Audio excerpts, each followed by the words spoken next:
Good morning, everyone. It is Pal Pondron Weather. In this update, we've got a dynamic storm system that continues to strengthen, moving off towards the east, dumping a lot of heavy rain and wind associated with it, as well as even some snow for portions of the Great Lakes. So let's start off with the overall jet stream this morning. You can actually see under this ridge of high pressure that's pretty much dominating a good part of the west. That's a lot of sinking air, and a lot of heat continues to build for a good portions of that region. But in the middle of the country, we do actually see a dip in the jet stream that dipped all the way down into Texas yesterday.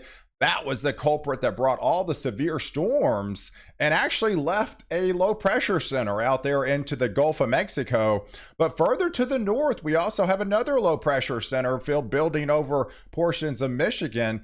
That's going to be the culprit that's going to be dragging down some more colder air in from Canada, impacting those regions. And underneath that, it's going to be cold enough to snow in parts of the upper Great Lakes. But man, out in the Gulf of Mexico, I would be really concerned about this if it was the middle of hurricane season, but it is definitely April. But underneath that, we've got a lot of lightning strikes. This is a powerful storm system. It's not going to stay out in the middle of the Gulf of Mexico very much longer. Look at that, upwards to 6,000 lightning strikes this morning, but that will continue to shift off to the east and then finally making an inbound into portions of Florida this afternoon, getting into central Florida, and that actually could be the culprit of seeing some tornadic spin up tornadoes and portions of Florida later on this afternoon, but also going to be pushing inland, dumping some heavier rains for portions of the southeast and up the east coast. So let's take a look at some of these 24-hour rainfall estimates just between now and tomorrow morning.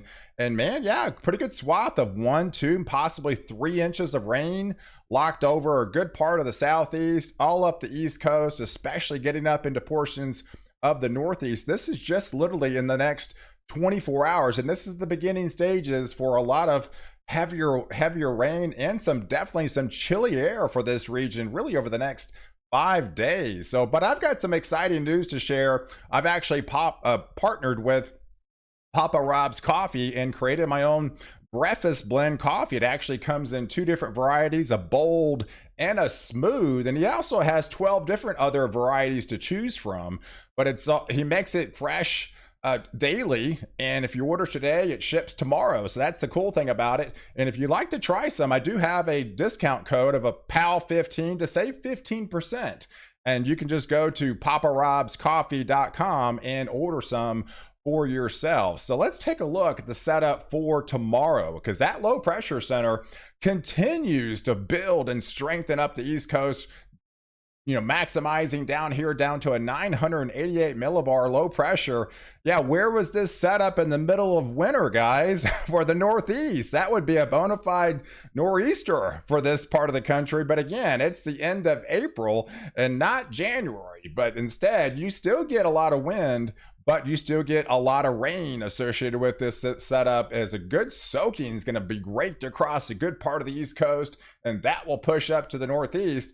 But look underneath that and up into the upper Great Lakes with that low pressure center really starting to maximize itself and still spinning and dragging down a lot of that colder air and dropping some of those much well below average temperatures up there into portions of the Ohio Valley region. But look at that. That's not a misprint, guys. That's kind of rare to see. That's 2 feet of snow. And this is the blend. This is the model blend over just the next couple of days up there in Ironwood. Get the snow blower ready, because man, 2 feet of snow is coming on your back door. And it's just very isolated, but nonetheless, underneath that, it's just going to be dumping for an extended period of time. So yeah, winter is not over for parts of the country. So let's take a look at the setup for the wind. And there's going to be a lot of wind associated with this particular storm system as this continues to come across. Luckily, for the most part, the strongest winds will actually remain offshore. But once this moves kind of inland up there towards Vermont, New Hampshire, especially in Maine, yeah, they could be getting some of those 60, possibly even up to 70-mile-per-hour wind gusts. A little lighter amounts on the outskirts of that low pressure center, but still windy setup across a good part of Minnesota, Iowa, up there in Wisconsin, back into portions of Illinois, back into Indiana again, and bringing down all that cooler air. And it remains chilly for a good part of the next 5 days. And let's take a look at the overall 48-hour precipitation, because again, that low pressure center is still locked over those regions. And some of these amounts can be pretty impressive once this low pressure center actually takes a beeline inland, especially up there into the northeast. So let's kind of zoom in and take some look at some of these preliminary totals over the next 48 hours. And yeah, it's about 1.5 inches up there in New York City, getting into portions of a little over an inch or two in Scranton. But once you get up into portions of, say, Providence, about 3 inches of rainfall.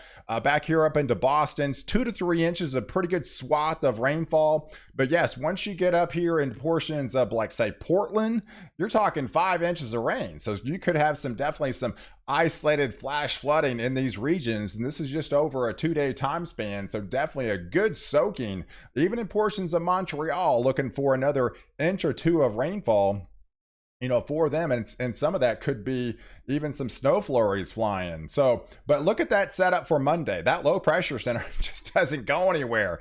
It just spins and spins and spins. And then underneath that, it's still going to be bringing that colder air. So you get locked in the cold for an extended period of time and locked into the rainfall, while actually parts of the west start to get this trough moving into that region as the ridge starts to build inland and starts to build over the middle of the country. So this one moves out to off the east coast, and this one comes in off the west coast. And in the middle, you've got the ridge of high pressure. So underneath the setup on the surface map going into Monday, you can see this powerful storm system continue to rake a good part of the upper Great Lakes, parts of the Ohio Valley, into the mid-Atlantic region. And yes, that is all snow up there in portions of Michigan. And yeah, look at that low pressure center, 981 millibars. This means business for this time of year, nonetheless, and still raking some light to moderate showers during the day on your Monday time frame. And it doesn't go anywhere on Tuesday, right? With that trough trying to get out of there, it still takes its sweet time as it continues to spin up in that atmosphere and then dump in some, again, light to moderate rain. So you'll be adding to those totals on top of what you just get for the next 2 days.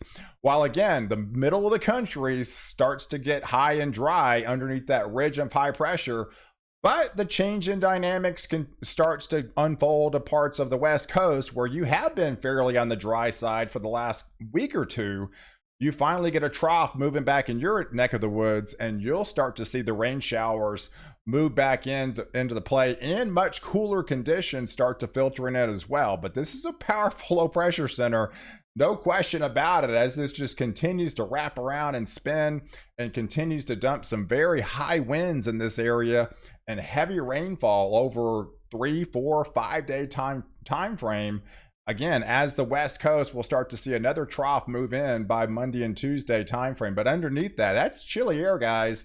That is some 20, 25 degrees below average temperatures up there in Indiana, Ohio, West Virginia, parts of Pennsylvania. And then there's the ridge of high pressure. Underneath that, that's just completely the opposite of 20 to 25 degrees above average temperatures up there in portions of Canada and Montana. But again, out west is just almost the opposite of where. So you can see underneath where those troughs are, you've got the much cooler and unsettled conditions. Underneath where the ridge is, you've got the drier and hotter type conditions. And you can see the setup by the time we get into Wednesday. It's pretty clear across the middle of the country. So we're just looking at again, as this first storm system tries to wind itself down up into the northeast, now all eyes start to take notice up here into portions off the West Coast with a pretty good storm system that's going to be impacting that region, as that will finally move inland and dump in some heavier rainfall moving back into the picture in a good part of California, especially for the middle of next week. But as we get into your Thursday time frame, you can actually see the rain moving back in the picture off the West Coast. we try to start to remain a little bit more unsettled as some of those rain showers will start to move further and further across in portions of the, towards the east, and bring some little bit more unsettled weather for, this part of the country. But underneath that, we still got that ridge of high pressure. So this is your 850 temps, and you can see not just at the higher elevations, but even at the surface, we're still dragging. So it's got a lot of colder air aloft with it. So that tells you that's not going to go anywhere for an extended period of time. And that just continues to remain the cooler conditions underneath as the ridge will start to build over time.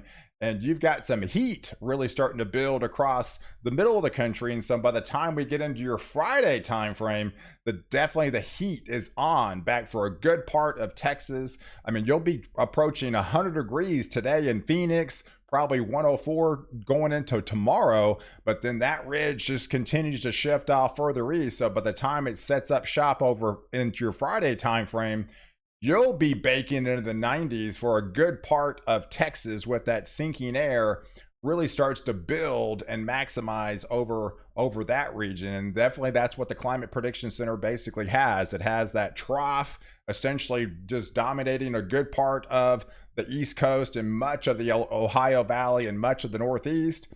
You've got the ridge activated over the middle of the country with a lot of sinking air, and more heat continues to build with well above average temperatures.